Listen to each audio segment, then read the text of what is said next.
yeah. Oh my god. Oh, dude.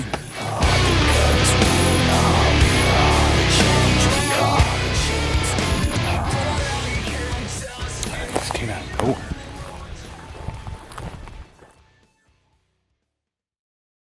Morning, folks, from Pennsylvania.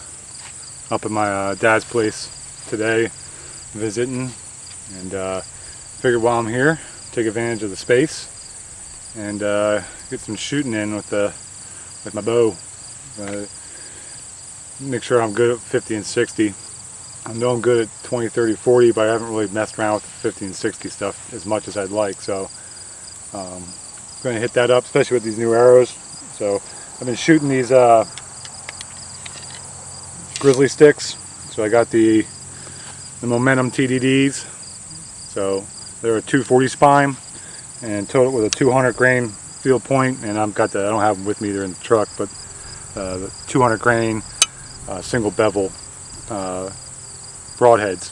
So I got the collar with insert in here, but I'm sitting pretty. This is a 650 grain arrow, and there's some considerable weight on the front. I mean, you can see, that's pretty heavy on the front. So I'm not sure what the FOC percentage is, but I can tell you these things are pretty heavy, and even with this, I'm shooting straight through the, not straight through, but I'm burying, pretty much about that far through my stack foam block.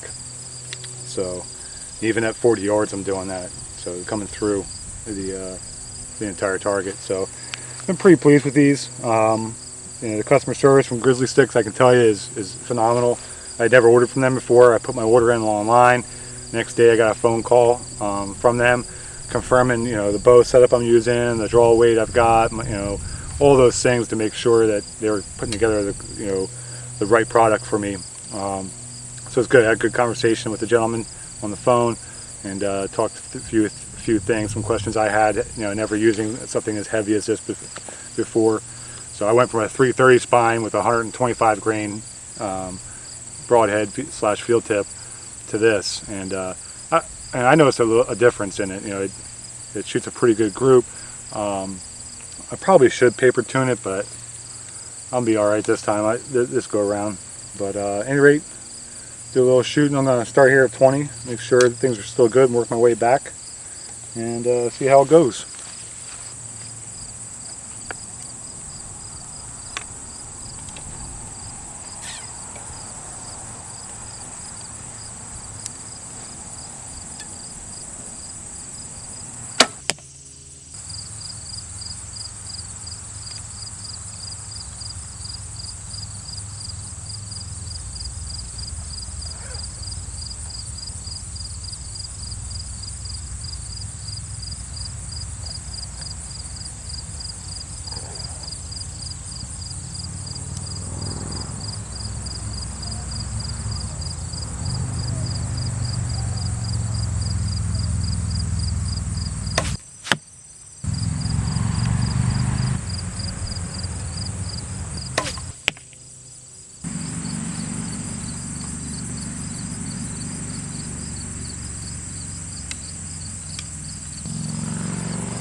All right, 50 yards.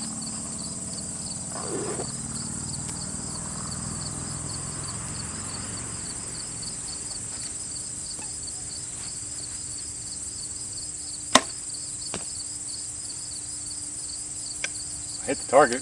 I guess that's something. Looks like I got just a tad low.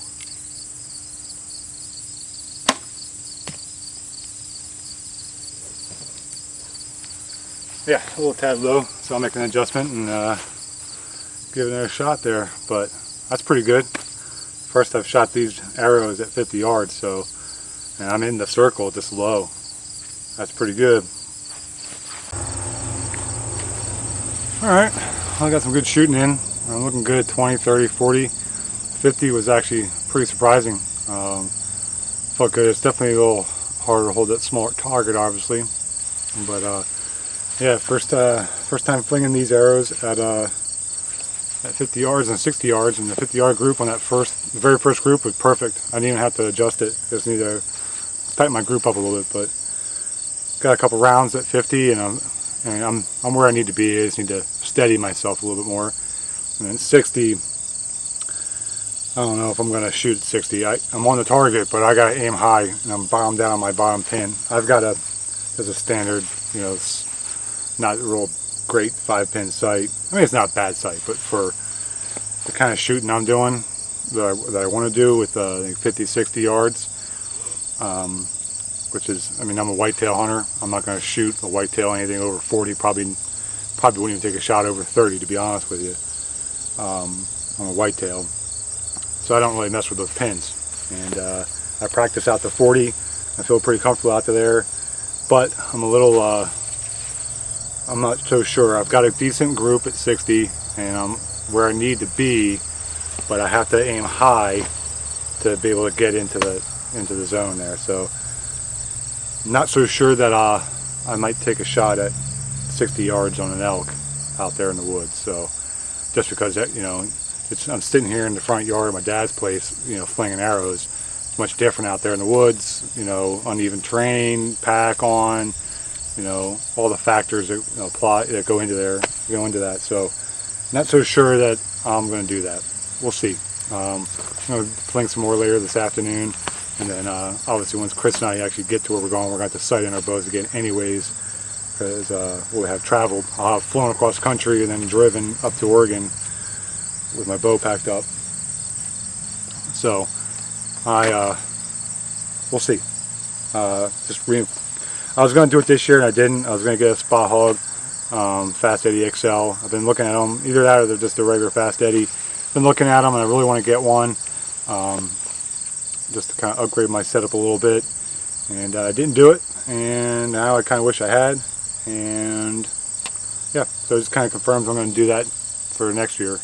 This will be fine. I mean, my set's perfect for what I'll be doing when I get back from this elk trip. I'll be shooting, I'll be whitetail hunting, and perfect. I don't need anything else from what I got right now. But I would like to be able to get more comfortable at distance. Not that I'm going to fling arrows, at long distances at anything in particular. It's just obviously if you're more comfortable at distance, the closer ranges you become even more comfortable. So if I can get steady on my fundamentals at 60, 70, 80 yards, whatever, right, then obviously you're going to be much better in the closer distances. So feeling pretty comfortable with my ability right now. That was kind of a nice little confidence booster there. At least I know I'm where I need to be. The sight obviously doesn't support what I want at 60. That's unfortunate. I can't adjust anymore. I've got the sight is dropped down as far as I can, the sight housing, so I can't just adjust my pins anymore. At this point, I don't want to. I'm good. I got 20, 30, 40, 50. I'm solid. So I guess I'm going to have to make sure I get them in close. At any rate, yeah, next year I'll set this up with a new sight. I'm going to restring it after this season, and then I'm also going to. I've been using the Whisker Biscuit, and I like the Whisker Biscuit for the style hunting I do, tree stand, whitetail hunting. However, I do want to upgrade that too. I'm looking at probably like a QAD or a trophy taker. Fall away rest is what I'd like to go with, and then super happy with these arrows. I think I'm going to definitely stick with this setup. We'll see how it goes this season, but first time going with something like this, a setup like this. I mean, like I said, it's a 240 spine, and with the 200 gram broadhead and field tip, obviously. And I'm super pleased with how these things are shooting. So probably going to invest in some more of these. See how it goes. We'll see how it goes on this season. Hopefully we get a shot on an elk in the next couple weeks here, and then if not, got whitetail season between here at my dad's place and down in Virginia. So I'll be making some trips up here this fall for archery season, and see how it goes. But yeah, I'll be curious to see how these arrows do, and once we get something in front of us to fling an arrow at, launch some woods rockets, see what happens. But yeah, I'm gonna wrap it up here. I'll get some video showing you my the broadhead so you can see what that looks like when I'm shooting. All right, so I said I would show you these these broadheads. So these are the 200 grain single bevel grizzly sticks.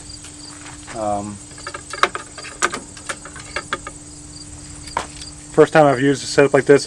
In the past I've always just used like the fixed blade broadheads. But yeah, so that's what it looks like right there, with the field tip or the broadhead on there. So yeah, they fly pretty good. Super sharp. These things are like surgical sharp.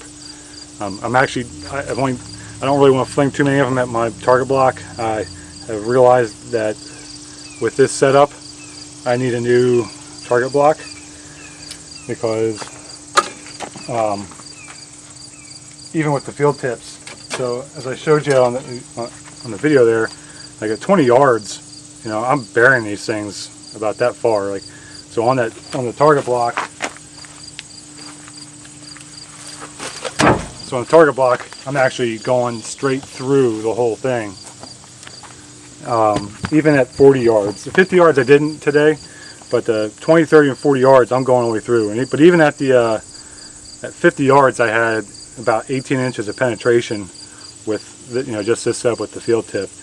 I can't shoot this target. It's a stack foam target, and it's good for field tips and broadheads. But I don't want to shoot I can't shoot the broadheads at the side there because it's got the cloth piece over it. I'm already tearing this thing up enough with the field tips as it is, but I'll end up tearing this thing to shreds with the broadheads. And I'm afraid to shoot the other side with the broadheads or even the field tips. As a matter of fact, I'm afraid I'll go through it, and I'll be tearing up my fletchings, and could lose an arrow, especially in my yard when I'm shooting the 20 and 30 in my yard. The other side of the target block is my vinyl fence, and I'll be in big trouble if I go through that. So, at any rate, pretty pleased with this setup, and obviously we'll see how it performs in the woods, and pretty excited. So now I'm going to go find one of my arrows because I'm an idiot and wasn't paying attention to what I was doing and bumped my release. So I'm not leaving without it. So now I'm going to go dig around in the grass and find my arrow. But hey, thanks for watching, guys. Super excited. It's Saturday. We leave on Tuesday. We'll be in Oregon Wednesday, hopefully midday, early afternoon, mid-afternoon time frame. We'll see. But I fly out here from Virginia on Tuesday morning. Chris is going to pick me up at the airport, and he's going to have the truck packed up already, and we're literally going to drive from the airport to Oregon from California there, and up there it's about a 18-hour drive, it looks like, and we'll stop for the night on Tuesday night, get there Wednesday, and then the plan is, depending on what time of the day it is, because we're not truck camping, so we're just going to pull our packs out, make sure everything's set up, and lock the truck and walk into the woods, and come back hopefully the next day with an elk. But if not, come back probably depending on what we got, what kind of action's going on. If we're hearing bugles, seeing things, whatever, we probably plan to stay out there about 4 or 5 days and then come back in.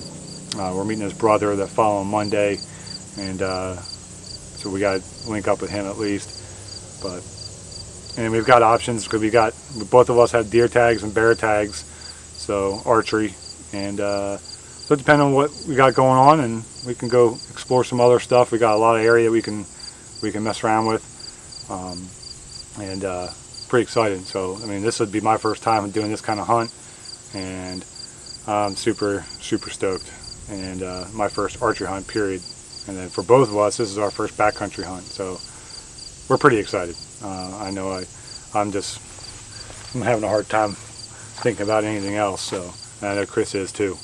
But anyway, I'll stop rambling, and hey, thanks. I know Chris already gave a shout out to Jake Prochnow for purchasing some gear off our shop, and it helps us out, supports us we don't make a whole lot of money on the shop, but every little bit helps. Our goal is to raise money to you know, be able to give back. That's the whole point. So we'd like to, you know, get to a point where we can start donating, you know, a significant amount of money. We don't need the money. We have jobs. So for us, this is a way to raise money to give back. So support us so that we can support things like, you know, Backcountry Hunters and Anglers, and Rocky Mountain Elk Foundation, Pheasants Forever. I mean, the list is endless. So again, thanks. Head over to the shop, grab some stickers, grab a cool hat, you know, or whatever. We added a whole bunch of new stuff in there, and just give us some support. Make sure you hit that like and subscribe button. That also helps us out. So see you on the next one.